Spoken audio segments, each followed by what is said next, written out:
The strait secured, Iran's dead and broke, but Democrats say we can't afford to win. Stevie Wonder can even see how much this is costing us.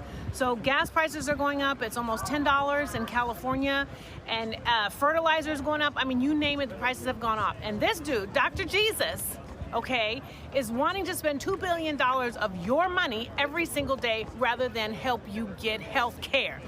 His ass. And look who's back. Kamala Harris.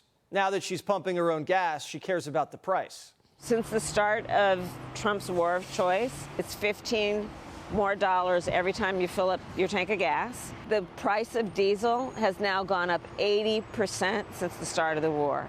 And you best believe that's going to carry over to how much you're paying for all the goods that are being transported on those semis. We've got a president who is paying more attention to what he thinks is in his best political interest and personal interest as opposed to what is in the best interest of working people in America.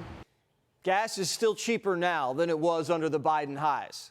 The only reason it went up is because the gay Ayatollah terrorized the strait. But now that the strait's secured, prices will come down, and Kamala won't have to dig too deep into her purse. She did buy a mansion in Malibu. Now, if we had had a nuclear Iran armed to the teeth, they'd blackmail the Middle East. We would have had sky-high gas prices for generations. We dealt with that, and now they're coming down. The stock market just hit another fresh high, and corporate earnings are on fire. So's manufacturing. That's 2.5 times what we expected. We're looking for a number around 10. Empire yesterday was quite strong as well. 26.7. Wow, that would be the best level since January of 25, since Jan of 25. Energy prices are still too high, but Trump's brought them down before. He controls OPEC and brought Venezuelan crude back online and is bringing Operation Epic Fury to the finish line, right on time. One of the cleanest and decisive missions in military history. But you wouldn't know that if you watched something other than primetime.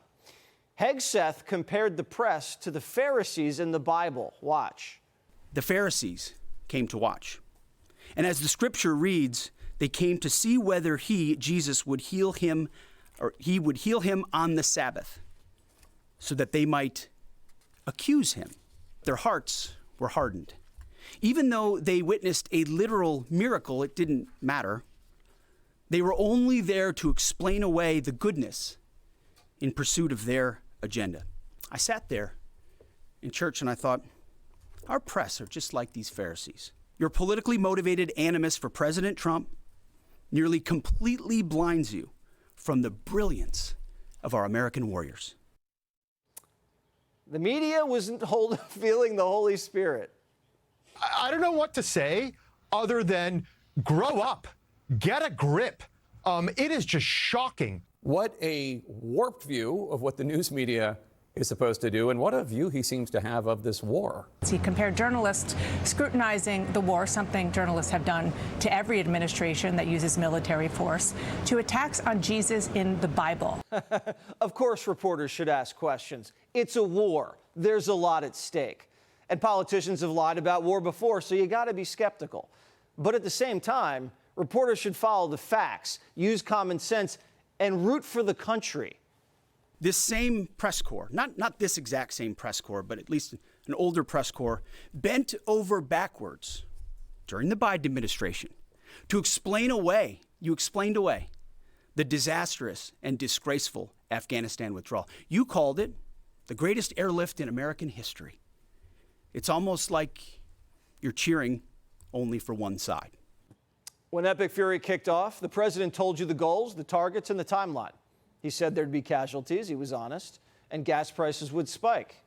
But then they'd come back down. And now the Ayatollah is dead. They don't have a Navy, Air Force, air defense, and most of their missiles.